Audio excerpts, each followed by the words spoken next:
दोस्तों नमस्कार, मैं राजेंद्र द्विवेदी, यूनिट मीडिया। अगर मेरा वीडियो पसंद आए तो लाइक, सब्सक्राइब, शेयर जरूर करें।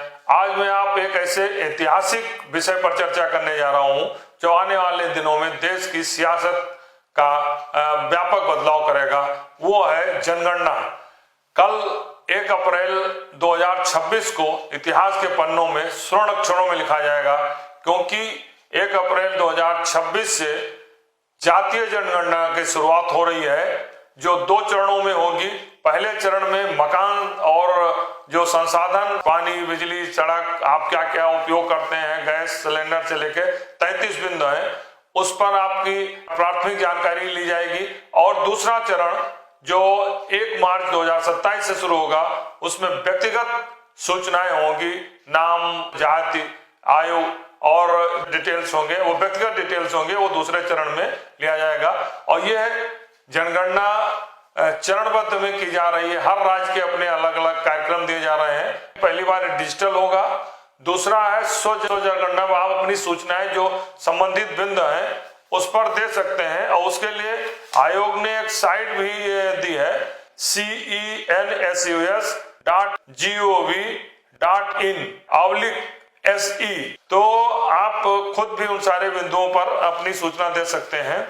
और इनमें जो बिंदु दिए गए हैं 33 बिंदुओं पर है, मैं आपको पढ़ के बता रहा हूँ। मेरे सारे सूचनाएं, सारी डिटेल्स आपको thedatastate.in पर आपको भी मिलेगी। अगर कोई भी तरह की इंफॉर्मेशन चाहते हैं, जनगणना में क्या फॉर्मेट है, कैसे भरा जाएगा, क्या क्या सूचनाएं हैं, तो जो भी भारत सरकार महारजिस्ट्रार जनगणना जारी करते हैं वो सब आपको मिलेगी। ये जनगणना गृह मंत्रालय के देख रेख में होती, गृह मंत्रालय ही जनगणना कराता है।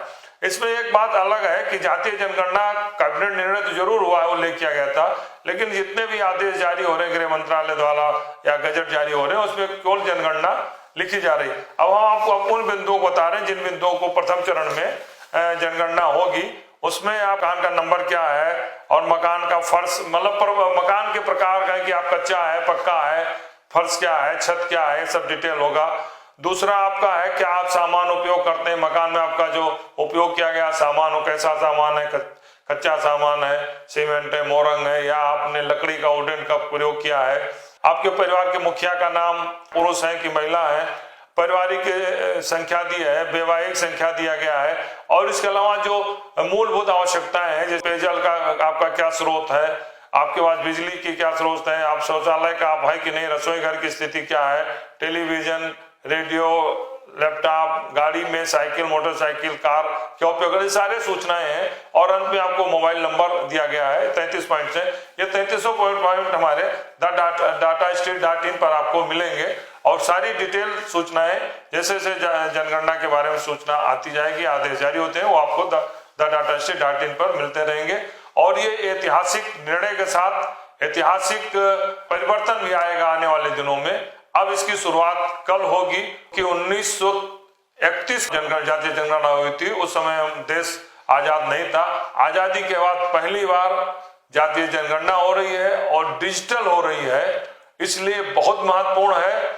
और इसी गणना के बाद देश का जहां सियासी समीकरण बदलेगा, वही डेवलपमेंट के लिए एक बहुत बड़े कार्य योजना बनाने के लिए इसका आधार बनेगा कि किस क्षेत्र में, किस राज्य में, किस कम्युनिटी के लिए, किस क्षेत्र के लिए क्या विकास करना है, कौन पिछड़ा है, कौन आगे हो गया है, क्या कमियां हैं। वो भी एक बहुत बड़ा स्वरूप बनेगा, जो 2047 जब 100 वर्ष पूरा करेंगे उसके लिए भी एक बहुत मजबूत डेवलपमेंट का, एक मजबूत आधार बनाने का आपके इंफॉर्मेशन होगा। लेकिन इसमें एक और चीज है, जो दूसरे चरण में व्यक्तिगत जानकारियां की जाएंगी, वो आरटीआई से बाहर है। वो आरटीआई से उसे कोई जानकारी नहीं कर सकता है, वो निजी संपत्ति होगी। तो बहुत सारी सूचनाएं जो डेवलपमेंट प्रथम चरण में मैं आपको इतनी ही जानकारी दे रहा हूं कि कल से 1 अप्रैल से जनगणना शुरू हो रही है, जो 30 सितंबर तक चलेगी। धन्यवाद।